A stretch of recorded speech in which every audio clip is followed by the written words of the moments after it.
بنت الفتوح والمن والرسخ وصالح الجسد والروح وتبت النسوح وبنية التعلم والتعلم والفوات والصفات ونفع الدفاع وإلى مؤلف هذا الكتاب وهو سنة أرواح جميع شيخنا فيما هاي كرامات وفيما صدق وفيما تندر وإلى أرواح والدينا ووالديكم وأمواتنا وأمواتكم المسلمين أن الله توشى برحمة وغفرة ويسكن الجنة ويختم لنا ولكم بالحسنى ويعيد علينا من بركاتهم وأسرارهم وعلومهم في الدارين آمين. وإلى حضرة النبي المصطفى صلى الله عليه وسلم الفاتحة. بسم الله الرحمن الرحيم الحمد لله رب العالمين الرحمن الرحيم مالك يوم الدين إياك نعبد وإياك نستعين اهدنا الصراط المستقيم صراط الذين أنعمت عليهم غير المغضوب عليهم ولا الضالين رب اغفر لي ولوالدي آمين. Bismillahirrahmanirrahim. Alhamdulillahirabbil wassalatu wassalamu ala asyrafil mursalin sayyidina Muhammadin wa ala alihi washabihi ajmain. Qala al-musannif rahimahullah taala wa nafa'ana bihi wa bi ulumihi fid dharain amin. Meneruskan keterangan yang kemarin, innamal a'malu binniyat. Sabda Nabi, innamal a'malu binniyat. Jadi setiap amal itu bisa sah, bisa benar, bisa mendapatkan pahala, yaitu harus dengan niat. Hanya saja amal-amal itu, amal ibadah itu harus bisa sah, harus dibarengi dengan niat. Kebanyakan, tapi enggak semuanya. Wa innamal likulli imri'in ma nawa. Setiap orang itu pasti punya niat. Dan setiap orang itu tergantung daripada niatnya. Kemarin sudah dijelaskan. Nah, terus orang yang bisa mengelola niat itu adalah orang yang hebat. Nanti orang yang beruntung ada di surga karena akan mendapatkan derajat yang tinggi karena banyak pahalanya. Kemarin sudah dijelaskan. Jadi balasannya amal itu tergantung daripada niatnya. Kalau niatnya baik, maka kebaikannya akan kembali kepada orang yang berniat tadi. Kalau niatnya benar, amalnya benar, niatnya benar, maka dia akan dibalas dengan kebaikan. Artinya pahala. Nah, kalau dapat pahala, banyak pahala, ditempatkan di surganya Allah Subhanahu wa Ta'ala. Tapi kalau orang itu niatnya jelek, amalnya jelek, maka amalnya dan niatnya yang jelek tadi itu akan dibalas dengan kejelekan, dibalas dengan apa? Dosa. Orang yang banyak dosa tempatnya di mana? Ada di nerakanya Allah Subhanahu wa Ta'ala. Nauzubillahi min dzalik. Dan dikatakan niat itu ya, orang yang niat itu walaupun nggak hasil apa yang diniatkan, tapi yang diniatkan nggak hasil itu karena suatu penghalang yang mana itu merupakan sesuai dengan syariat. Ya, contoh seperti kemarin ada orang, saya niat tidur di awal waktu jam 9 saya tidur supaya besok subuh saya bisa bangun berjamaah di masjid. Nah, niatnya kan niat sholat berjamaah di masjid. Lah ternyata subuh ada udzur, dia sakit. Kan udzurnya syar'i, sakit, bukan karena nggak ke masjid karena malas, bukan. Jadi syar'i, karena sakit, pusing misalnya, meriang misalnya. Akhirnya kan nggak sholat ke masjid, sholat di rumah sendirian. Nah, ini tetap dicatat orang yang sholat berjamaah ada di masjid. Nah, itu makanya orang yang bisa mengelola niat itu adalah orang yang hebat, orang yang beruntung. Nah, juga dikatakan ada di dalam satu hadis, Allah Subhanahu wa Ta'ala itu mengatakan kepada malaikat hafadzah, malaikat yang tukang mencatat amal baik, yang mencatat amal jelek. Allah mengatakan kepada malaikat hafadzah, hei malaikat, tulis ya hambaku ini pernah melakukan ini haji, pernah sodako, sering sodako, pernah perang, pernah ini. Nah, malaikat menjawab, maaf ya Allah, kami tidak mencatat apa yang panjenengan bilang. Karena orang ini tidak mengamalkan itu ya Allah. Orang itu belum haji, jadi nggak saya catat haji. Orang itu nggak pernah sodako, jadi nggak saya catat sodako. Orang itu nggak pernah perang, jadi nggak saya catat orang yang berperang. Maka Allah mengatakan kepada malaikat hafadah, malaikat catat ya, tetap catat. Karena orang itu sudah niat. Nah ini, karena orang itu sudah niat, walaupun belum mengamalkan, tapi karena sudah niat, maka tetap dicatat sesuai dengan niatnya tadi. Dan juga dikatakan nanti di hari kiamat itu ada seseorang itu dikasih buku catatan amal dan diterima dengan tangan yang kanan. Jadi buku catatan amal yang diterima dengan tangan kanan itu adalah amal yang baik. Nah itu diterima oleh orang itu. Dilihat buku catatannya tuh, pernah haji, pernah perang, banyak melakukan sedekah, ini banyak. Lalu orang ini berkata kepada Allah, ya Allah, ini keliru ya Allah, bukan catatan saya ya Allah. Keliru ya Allah, karena saya belum pernah haji, saya belum pernah perang ya Allah, saya nggak pernah sedekah ya Allah, saya belum pernah ini. Maka Allah mengatakan kepada orang itu, oh enggak, itu memang buku catatan kamu. Iya, kamu belum pernah haji, tapi kamu niat kan, kalau saya punya uang, saya akan haji. Dan saya tahu niat kamu itu benar, makanya saya tulis kamu itu adalah orang yang sudah pernah haji. Kamu belum pernah sedekah, tapi kamu bilang di hati kamu, niat di hati kamu, kalau saya banyak uang, saya akan sedekah kepada banyak orang. Dan saya tahu niat kamu itu adalah beneran. Dan kamu niat kalau nanti suatu hari ada perang, saya akan ikut perang. Dan saya tahu niat kamu itu adalah benar. Jika terjadi perang, kamu akan ikut perang. Makanya kamu saya catat adalah orang yang pernah berperang fisabilillah. Kamu saya catat orang yang ahli sedekah. Karena kamu kalau betul-betul banyak uang akan bersedekah. Nah makanya kamu sekarang harus bisa mengelola niat. Banyaklah niat yang baik agar supaya kamu tercatat banyak melakukan suatu kebaikan. Jangan niat yang jelek-jelek, akhirnya kamu dicatat dengan kejelekan itu, dan itu akan membahayakan kepada diri kamu. Maka dari itu dikatakan di dalam hadis, Nabi bersabda, niatul mar'i ablagh min amalihi. Niatnya seseorang itu lebih hebat, lebih dahsyat daripada amalnya. Niatnya orang itu lebih hebat daripada amalnya. Ini jangan disalahartikan kamu. Oh berarti cukup niat, gak usah beramal. Gak bisa. Niat dan beramal itu adalah satu paket. Contoh, kamu niat sholat. Kamu niat sholat, ya otomatis kan setelah niat kamu sholat, maka satu paket. Loh, di sini dikatakan niatnya orang itu lebih hebat daripada sholatnya, daripada amalnya. Karena apa? Karena kalau kamu niat itu pasti kamu itu ikhlas. Kamu pasti ikhlas kalau niat tuh, karena di dalamnya tidak ada riya. Yang tahu niat kamu itu hanya kamu dengan Allah, yang lain tidak ada yang tahu. Jadi nggak ada yang tahu kamu niat apa. Makanya niat itu adalah lebih hebat daripada amalnya. Tapi kalau amalnya, sholatnya, setelah sholat kamu nanti riya, kamu pamer, saya orang yang ahli ibadah. Habis itu kamu ujub, gak ada orang yang sholat seperti saya, khusyuk sholat saya, pakaian saya bagus, khusyuk. Terus gak ikhlas, saya sholat begini ini biar dipuji oleh banyak orang, gak ikhlas.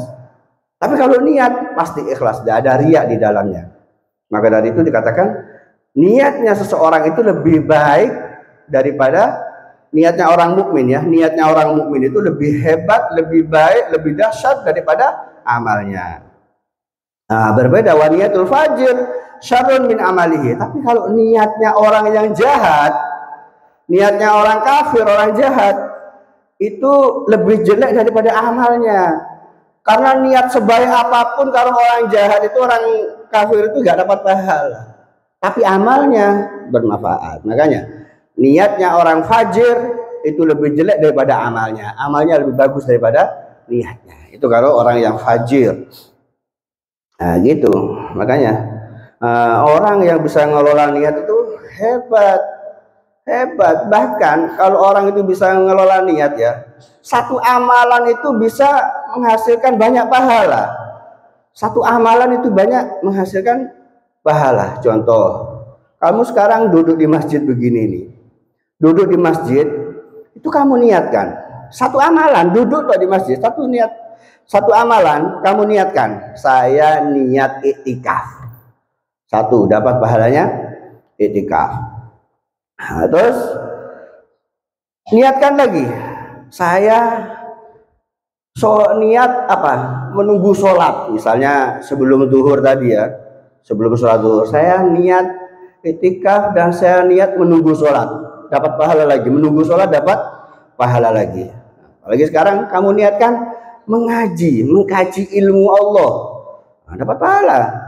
Berapa sudah? 3. Dan diniatkan lagi yaitu niat uzlah. Niat uzlah. Uzlah itu menyendiri, tidak berkumpul dengan manusia. Dapat pahala uzlah itu. Termasuk ibadah uzlah itu. Dan juga diniatkan lagi apa? Membaca Al-Quran. Kamu baca Al-Quran nanti. Kalau sebelum asar nanti kamu iktikaf, niat baca Al-Quran. Baca Al-Quran. Terus niat menjaga pendengaran supaya tidak mendengarkan yang maksiat, mendengarkan sesuatu yang menyebabkan mendapatkan dosa. Dan niat menjaga mata supaya mata tidak melihat yang diharamkan oleh Allah, menjaga telinga yang supaya tidak mendengarkan yang dilarang oleh Allah, dan menjaga lesan, menjaga mulut supaya nggak ngomong yang menyebabkan mendapatkan dosa. Ngerasani orang, memfitnah orang ya.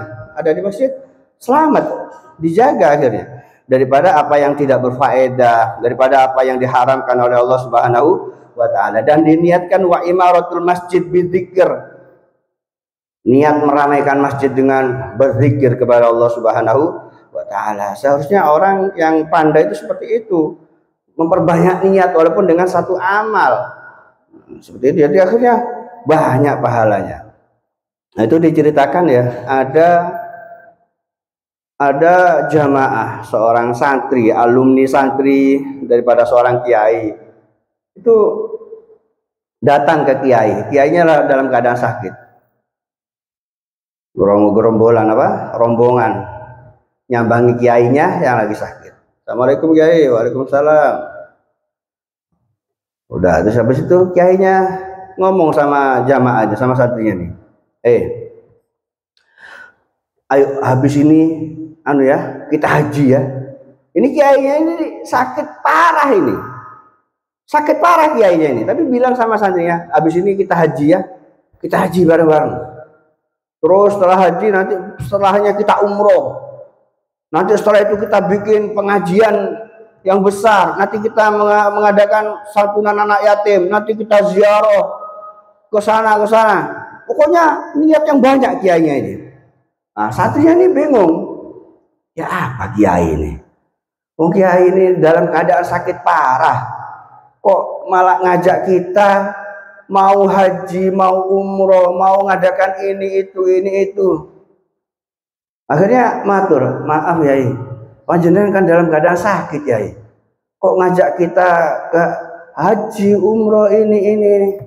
Begini loh, Cong. Saya ini ngajak kamu, saya niat haji, niat umroh, niat mengadakan ziarah, niat mengadakan santunan anak yatim. Kalau saya dikasih sehat oleh Allah, dikasih kesembuhan, dikasih masih umur yang panjang, saya akan haji betulan, saya akan umroh betulan. Tapi kalau saya ditakdir meninggal oleh Allah, tapi karena saya niat haji, niat umroh, niat ini, maka saya dicatat oleh Allah, saya melakukan haji, melakukan umroh, mengadakan santunan anak yatim, begitu. Nah itu. Jadi tujuannya untuk meraih pahala dari sisi Allah Subhanahu wa wa taala. Nah, begitu. Jadi niat itu untuk hal yang baik itu diperbanyak, walaupun satu amalan, supaya kita menjadi orang yang beruntung, banyak pahala di sisi Allah Subhanahu wa taala. Karena memang yang kita cari itu adalah pahala. Pahala itu adalah apa? Bekal kita untuk menghadap Allah, supaya kita itu derajatnya tinggi ada di sisinya Allah Subhanahu wa taala. Nah, kita teruskan. Faman kanat hijratuhu ilallah wa rasulihi fa hijratuhu ilallah wa rasulihi. Jadi kata Nabi, barang siapa yang hijrahnya orang itu kepada Allah dan Rasulullah, hijrah pindah kepada Allah, pindah karena Rasulullah. Misal kamu sekarang hijrah ke Mekah, hijrah ke Mekah. Tujuannya apa kamu hijrah? Niatnya apa? Supaya dekat dengan Allah, bisa sering melihat Ka'bah, bisa sowan ke makamnya Rasulullah. Nah, itu hijrahnya karena Allah. Maka hijrahnya orang itu kepada Allah dan Rasulullah. Artinya orang itu akan dengan niatnya karena Allah dan niatnya karena Rasulullah, maka dengan niatnya itu dia akan mendapatkan apa? Dicatat adalah ibadah kepada Allah Subhanahu wa taala, bertakarrub kepada Rasulullah SAW, termasuk melakukan suatu ketaatan kepada Allah Subhanahu wa taala. Karena ada orang yang hijrah ke Mekah, tapi tujuannya bukan karena Allah, bukan karena Rasulullah, mencari rezeki, ya itu ya, mencari rezeki. Nah, seterusnya kata Nabi, faman kanat hijratuhu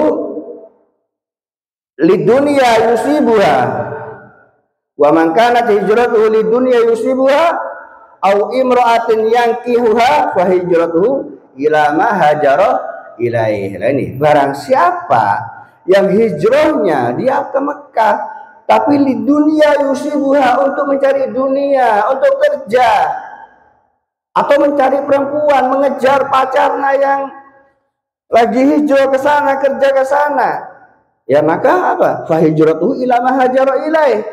Maka hijrahnya itu akan mendapatkan apa? Apa yang dia niatkan. Ya dia akan mendapatkan dunia, akan mendapatkan harta, nggak dapat pahala, nggak dapat syafaat daripada Rasulullah, nggak dapat pahala, enggak. Apa yang dia niatkan itu yang akan dia dapat. Kalau dia niatnya ke Mekah itu karena mengejar seorang perempuan, ya maka kalau dia dapat perempuan, ya dia dapat itu aja, tapi nggak dapat pahala. Fa hijratuhu ila ma hajara ilaih. Ini memang ada kisah di sini, ada kisah. Jadi ada orang memang dulu itu hijrah ke Mekah itu karena mengejar seorang perempuan, mengejar seorang perempuan yang dia senangi. Jadi dia menyenangi seorang perempuan dan perempuannya nggak mau sama dia. Akhirnya perempuan ini melarikan diri, hijrah ke Mekah lah. Laki-laki ini mengejar perempuan itu. Makanya ada hadis ini mengatakan seperti itu, au imro'atin yang kiha fa hijratuhu ila ma hajara ilaih. Makanya semua itu tergantung daripada niatnya. Nah, terus seterusnya waqala lan dawuh sapa jeung Nabi alaihi salatu wasalam, ad-dinun nasiha, ad-dinu utawi pokoke agama, ad-dinu utawi pokoke agama iku an-nasihatu, iku an-nasihatu pitulung, iku an-nasihatu pitutur kang bagus, iku an-nasihatu pitutur kang bagus. Qala dawuh sapa sahabat, qala dawuh sapa sahabat, liman maring sinten, liman maring sinten, liman maring sapa ya Rasulullah, tu Rasulullah.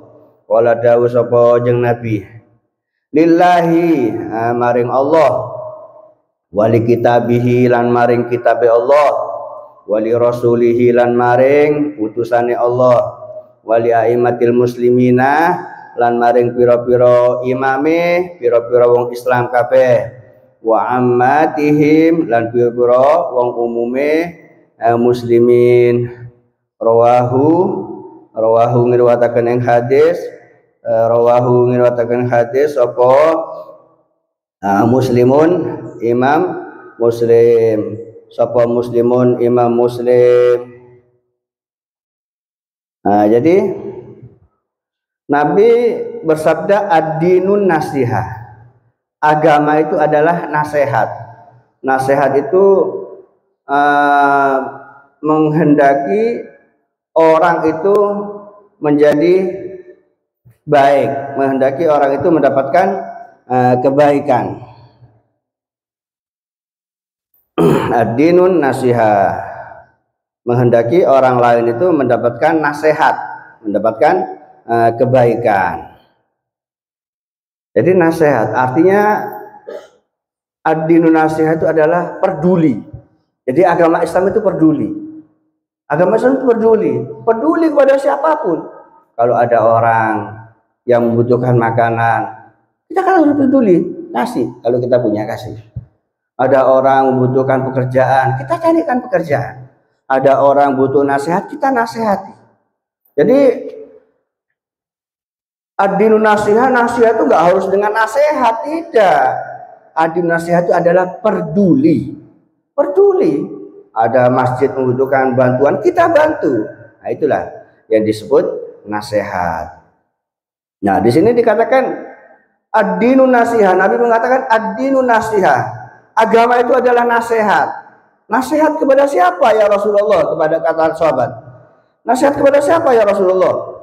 Maka Allah menjawab lillahi. Bukan berarti nasihat kepada Allah. Nabi mengatakan nasihat kepada siapa ya Rasulullah?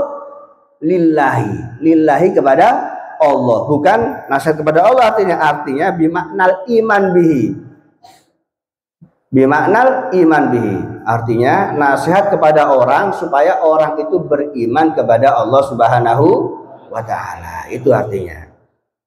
Nasihat kepada orang supaya orang itu beriman kepada Allah, supaya orang itu tidak musyrik kepada Allah, tidak menyekutukan Allah.